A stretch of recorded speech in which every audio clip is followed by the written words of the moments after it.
Boston, a city upon a hill, a city of history and innovation, a city of culture, art, and tradition, a city of champions, legends, and revolutionaries, a diverse city of courage, compassion, and strength. Around every corner, there are echoes of the past, from the cobblestone streets to the historic buildings, standing the test of time, reminding us of where we've been and where we still need to go. This history is complicated and complex, telling stories about our past that informs our present and guides our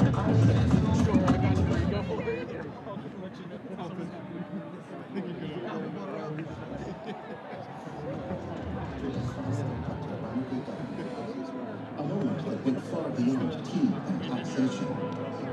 A moment defined by one's right to protest, representation in one's own government, being treated fairly, and about ordinary citizens doing extraordinary things.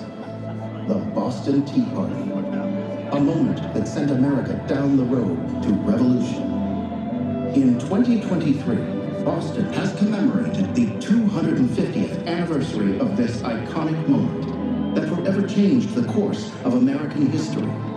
Through a year of public engagement, dynamic programming, exhibits, special events, installations, and performances where audiences have explored the many layers of Boston's Tea Party story.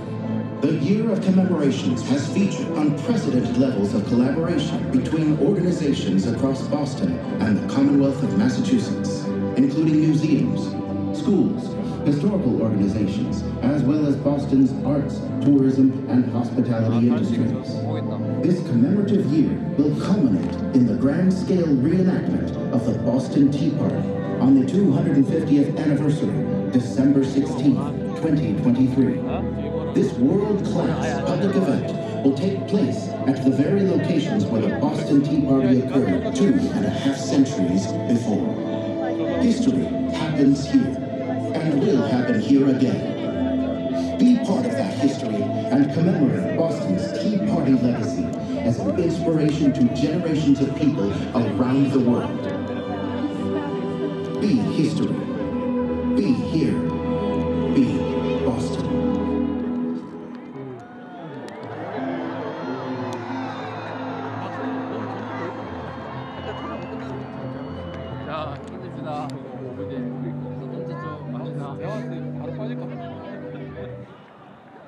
Good evening, and welcome to the dramatic conclusion of the 250th anniversary of the Boston Tea Party.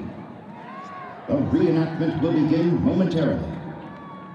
250 years ago, in this very body of water, Boston's Sons of Liberty boarded the 3 ships docked at Griffin's Wharf and destroyed over 92,000 pounds of tea to protest taxation without representation and a government descending into tyranny.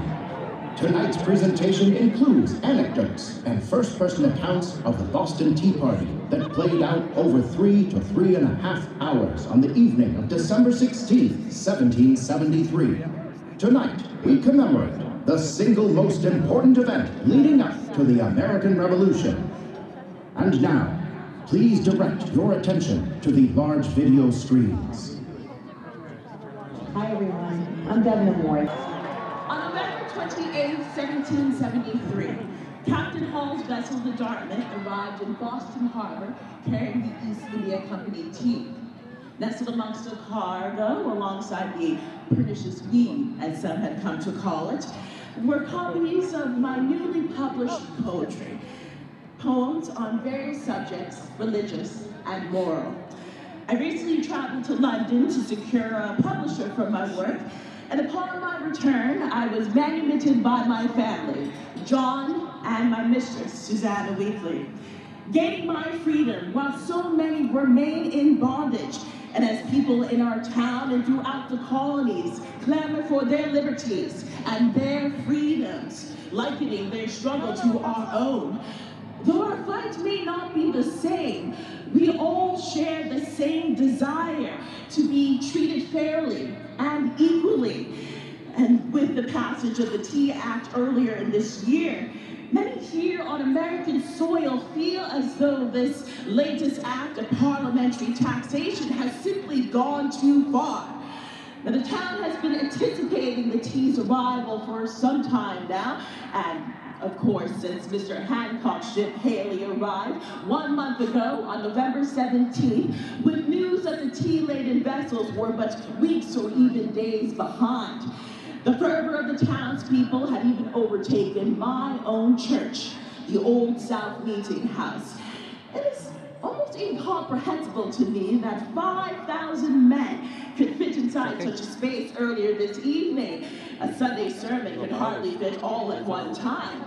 Now, this body of the people, as they call it, is not truly a body for all people, though. There is a large number of Boston's own citizens who have been deprived of the ability to make their voices heard during these town meetings. And they must rely on the privileged few to make decisions for the many. And not everyone in Boston town agrees with these drastic measures. And we all wonder what will happen this evening, and what comes in the morning, and what punishment may lie ahead.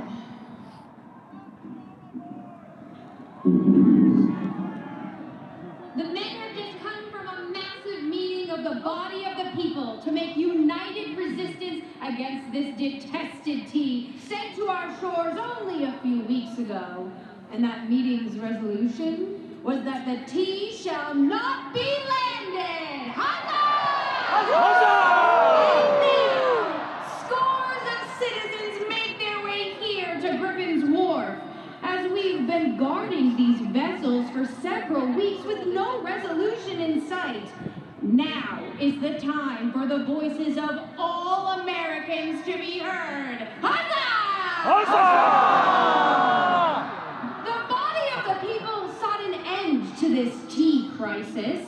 They sent requests to the ship's owners and their captains to send these tea-laden vessels back from whence they came. And all of these requests have been denied. Only a mere hour ago did we hear from our Governor Hutchinson that he himself would not sign the pass for these ships to leave. And royal authorities affirm that the tea must be landed by midnight tonight, and the tax must be paid. The time has come to act!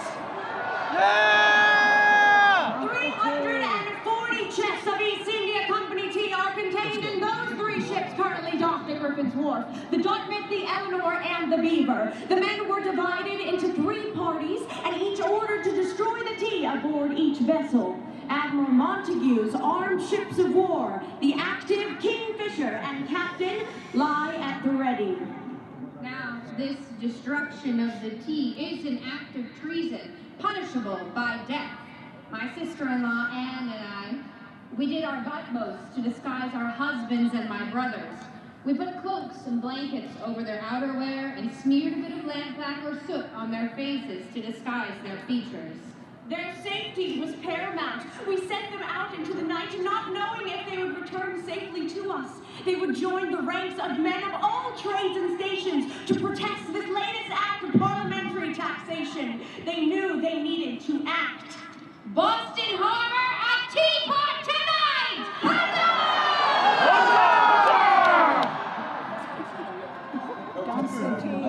Yes, we need to make certain our mission. Steady, lads! We are peaceful. All right, let's hold fast! On we are. Keep your wits about you! Hold your position! Woo! Let's hear what they have to say! As customs official on this wharf, I must demand you return to your homes. Out of the way, sir. You will not keep us from our business, guys. This tea is legitimate cargo shipped by the East India Company and notable loyal merchants of this town, which the law plainly demands to be offloaded and taxed. Legitimate cargo? We would rather drown the tea than pay an unjust tax. An assault on this cargo is an assault on the crowd. Stay that put, sir. The path is wide enough for us all. We have no quarrel with you, and intend you no harm. If you keep on your way peaceably, sir, we shall keep on ours. Very well. We shall see how well His Majesty's laws will keep to you and yours. Yes, sir. Hezekiah Coffin. Captain James Bruce. We request permission aboard your vessels, gentlemen. To what purpose, sir?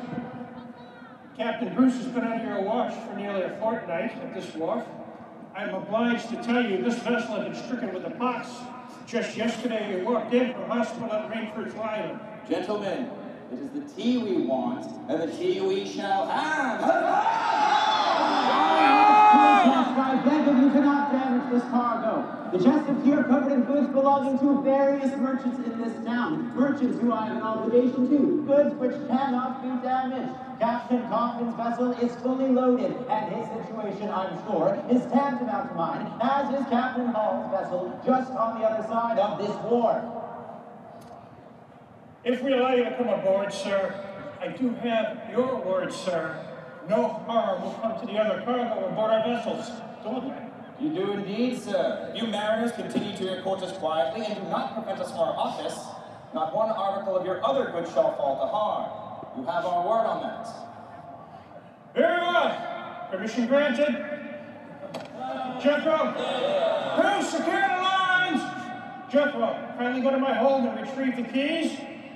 No sense in tearing the other cargo apart to get to the prize. Yes, Mr. Hughes, follow that man and retrieve those keys. Aye, sir. Mr. Hilke. Yes, sir. Find some lanterns for these men. Yes, sir. The rest of you, keep to your stations. The rest of you to your bunks, and say not a word. And do not meddle with these men.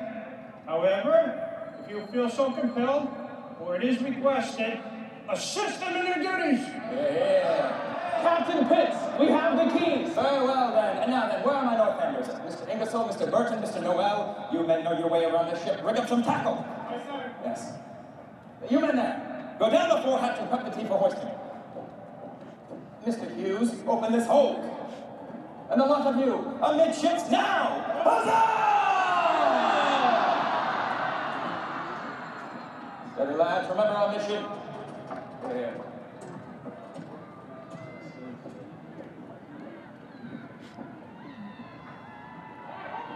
Here, all the way, lads!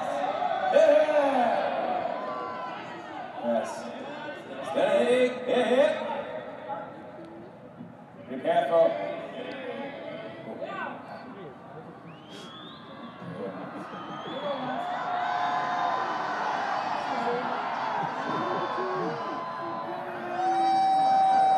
Woo! Stop it!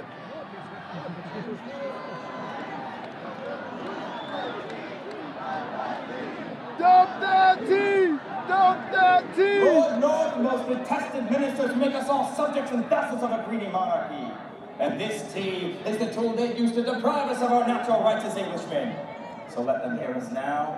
Our governor has ordered that we unload this tea. I say we oblige him!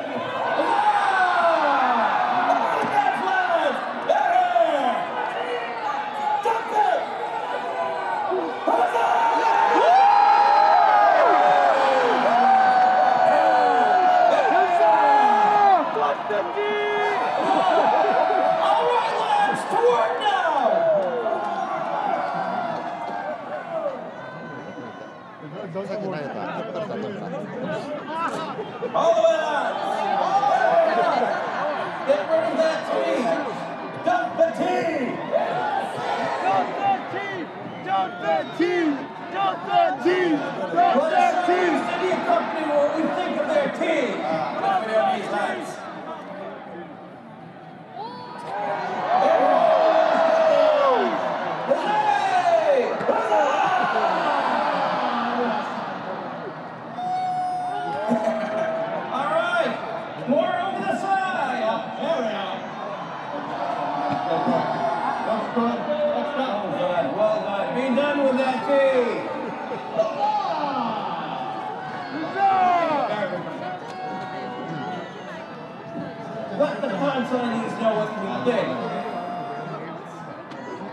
手始まった。だか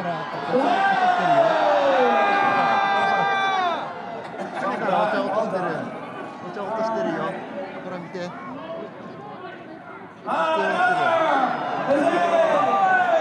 ごい。みんなお茶落としてるよ。ティーパーティー。ティーパーティー。今までに。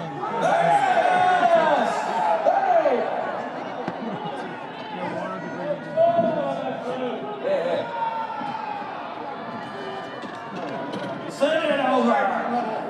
Busy! That's good.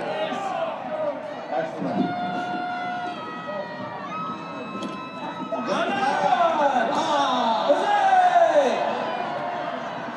That's right. Well done, well done. Another! The East India Company! Come on, 2 more hours. Looking good. 40! Right? Very good, gentlemen. All right. Well done, lads. Well done. Keep them coming. Mr. Pitts! Mr. Pitts, the tackle is seen! Thank you, Mr. Melville. Mr. Craig, you and Mr. Stevens kindly go below and lend a hand with that tea. I'm through. That's not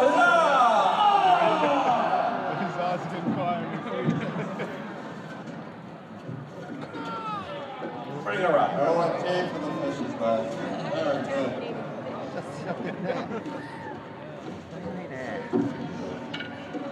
Well done, lads. 14. Keep it coming. Next up. All the way! All the way!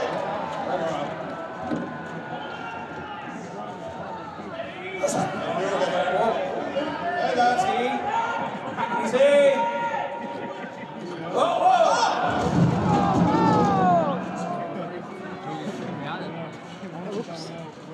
Mr. Pitts! Mr. Crane has been injured! How badly? I cannot tell, sir! Out of the way, let me through!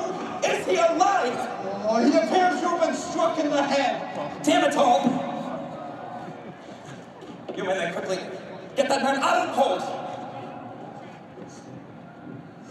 Steady, lads. Careful, careful. Oh, what now, sir? Captain! Yes, Thomas. What do we do now, sir? With all this at stake, we cannot risk helping him now. We cannot simply leave him here. He is a carpenter, is he not? Aye. Very well. You men there. Take him to the nearest carpenter shop on this wharf, and then return. Bring him to a shop? Should we not fetch a physician? There is no time for that, Thomas. If he is to die this night, would it not be easier to explain his injuries there than in the hold of this ship? Now, I promise you, we will come back for him when we are through here, but Thomas, this work is greater than any of us. Make haste, men! They dropped a crate on someone's head, I guess so. That's what I'm seeing.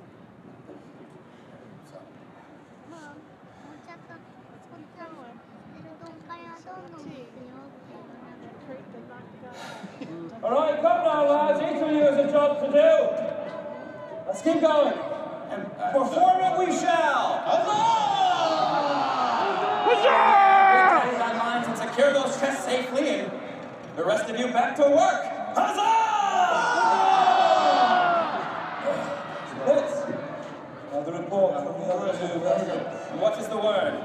Let's just have a look. There have been no injuries or aggressions to speak of. Captains Hall and Bruce have surrendered their vessels without confrontation. All of the cargoes have been spared and are secure. However, there has been damage to one padlock, and it is believed it cannot be salvaged from. Oh, well, we'll see to it. We're not common thieves here, are we? It's replaced at our earliest convenience. Agreed. I didn't know it's Yes, we have been at this work for Nearly 2 hours, and still there's no movement from Colonel Leslie and the regiment on Castle Island, or from Admiral Montague's flag. Well, this concerns you. Come on, my friends, as well as anything for Besides, they cannot get themselves. Thief! Ready? Thief! He is thief! Get that head! we're not to steal! Hold on! Intercept that thief! Get him! Dumping it. Bring him up here. You scoundrel! How dare you? Scoundrel. Get that protest.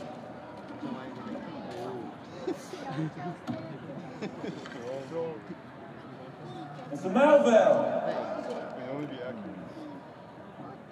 Put sun up, take these coattails across the water to Charlestown and nail them to the whipping post in the town square for all to see. That's for you. Best run on before we make you run the gauntlet.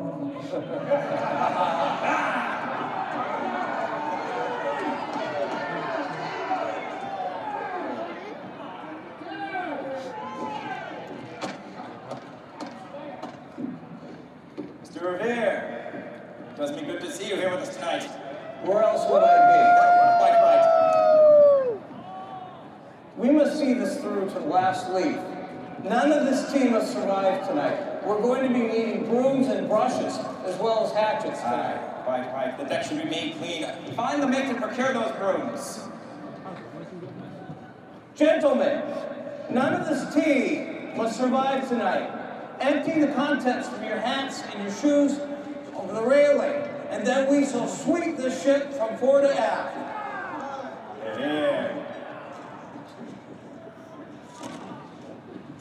It's like pass-off.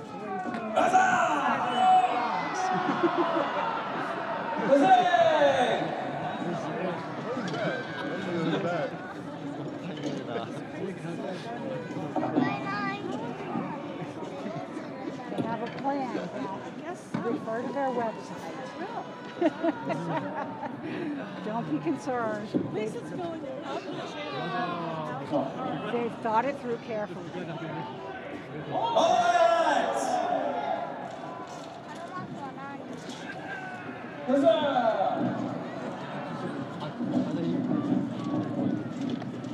Careful there, it's wrong the guy before. More on behalf of East India Company.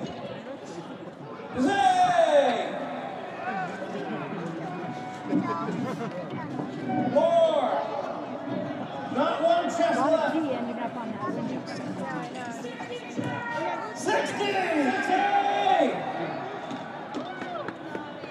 Send that chest over.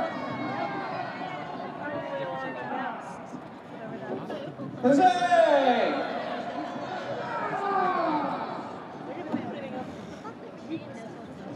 Well done, lads. Well done. Huzzay! I'm not buying into his A. Sorry.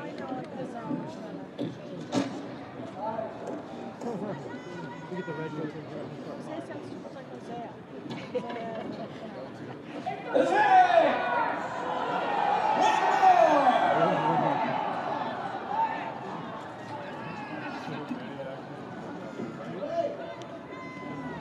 On the last one.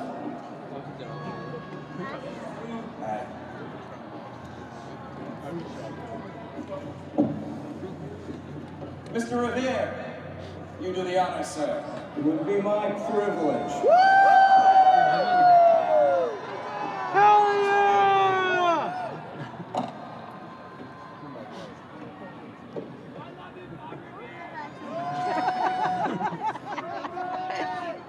Over the side!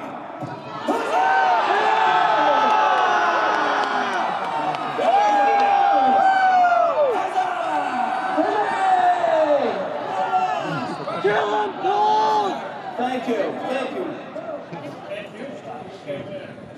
Well done. Well done. Well done. Men! Well done. Brethren! Well done. Tonight, we have performed an indispensable duty to prevent pillagers from thrusting their hands into the pockets of every Bostonian. Huzzah! But I pray that our actions on this night will not become our undoing. Make your way to your separate homes by separate ways and make no mention of what has transpired here. We must keep the names of all those assembled here a secret and take that secret with you to the grave. Should any of our identities be discovered here this night, a sure fate awaits each and every one of us at the end of a rope. Do we pledge this solemn oath to one another? Aye! Countrymen, do you swear?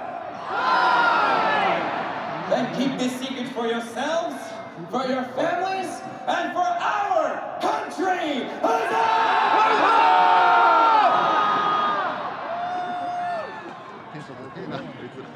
When their work was finished, the men took to their homes in secret and quiet ways, without conversation for fear of discovering their associates.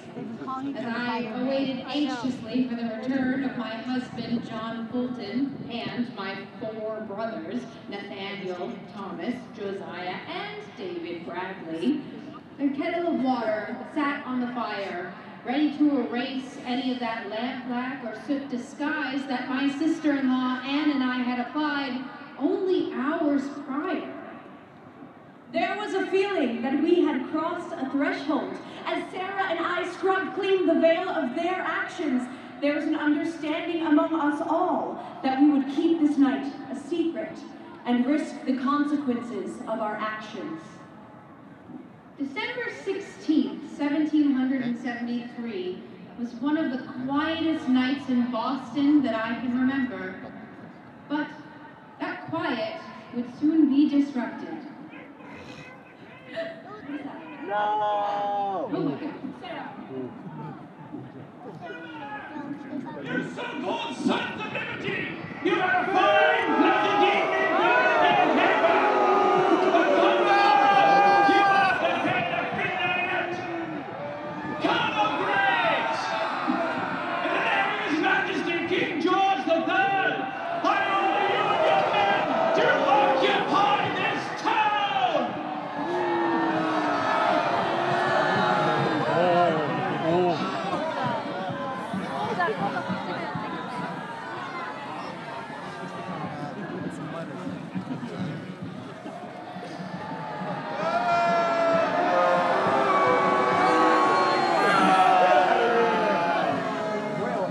I, John Montague, Rear Admiral of the Blue and Commander-in-Chief of the North American Station, given here to decree this proclamation.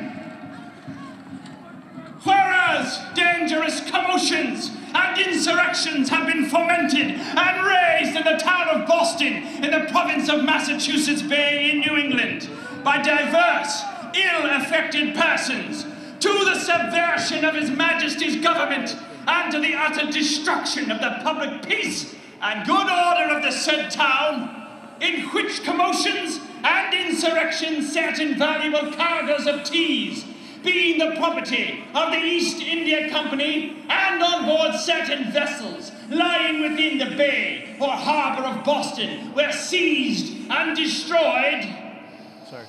In His Majesty's province, an attempt hath lately been made to throw off the authority of the Parliament of Great Britain. Silence! Silence, you damned dogs! In the name of the King! Silence! Captain! Colonel!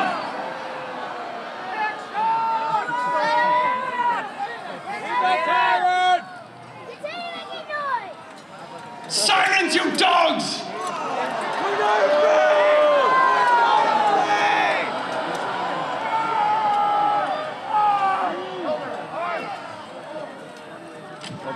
In His Majesty's province, an attempt hath lately been made to throw off the authority of the Parliament of Great Britain, and an actual and avowed resistance by an open force to the execution of certain acts of Parliament have been suffered to take place uncontrolled, and unpunished.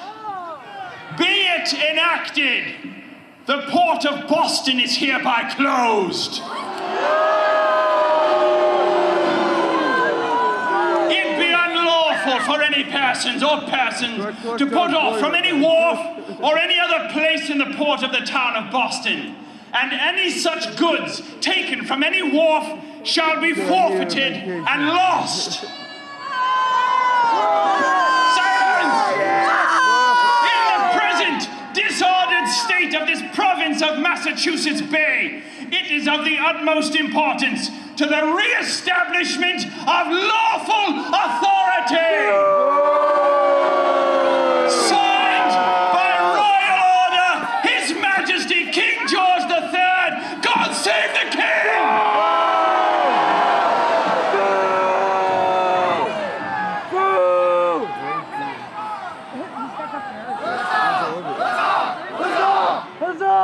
Olivia. USA! USA! USA! USA! USA! USA! USA! By this order, they have forbidden our fishermen to cast their nets into the sea. Our port is closed to all countries, our elected government is abolished, and our charter is gutted. These acts are intolerable.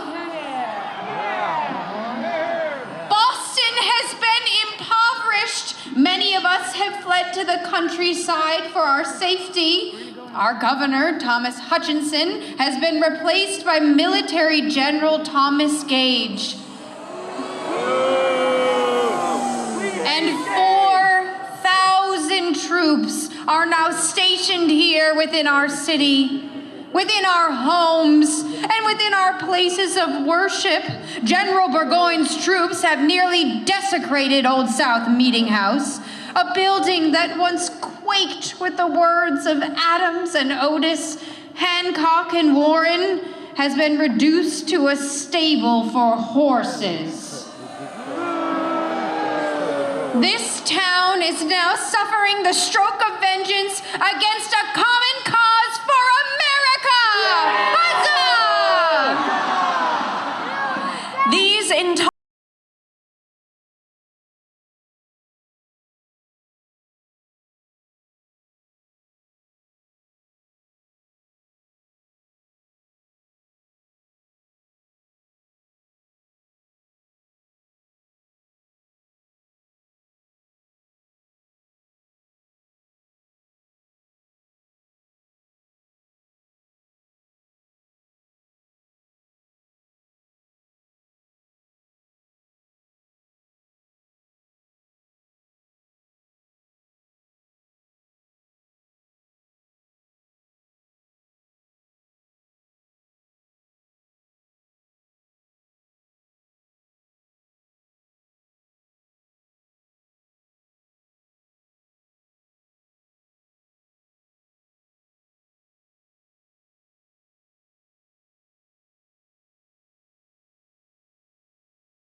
were assigned the task of drafting a document for independence. This document was adopted on July 2nd, 1776. And for 2 days, the wording of this document was debated, changes were made, and finally, this Declaration of Independence was adopted on July 4th, 1776. It was read aloud in Philadelphia before copies were sent to the other colonies. And on July 18, 1776, Bostonians, including Abigail Adams, heard these words for the first time. In a letter written to her husband, John, that same day, she wrote, "I went with the multitude into King Street to hear the proclamation for independence read and proclaimed. The troops arrived under arms, and all the inhabitants were assembled there. When Colonel Crass read from the balcony of the State House the proclamation, great attention was given to every word. And as soon as he ended, the cry from the balcony was, 'God save our American States!' And then 3 cheers rendered the air. The bells rang. The privateers fired in the harbor along with the forts and batteries. They discharged their cannon, and every face appeared joyful. Mr. Bowdoin then gave a toast sentiment, 'Stability and perpetuity to American independence.'"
you for attending the 250th anniversary of the Boston Tea Party.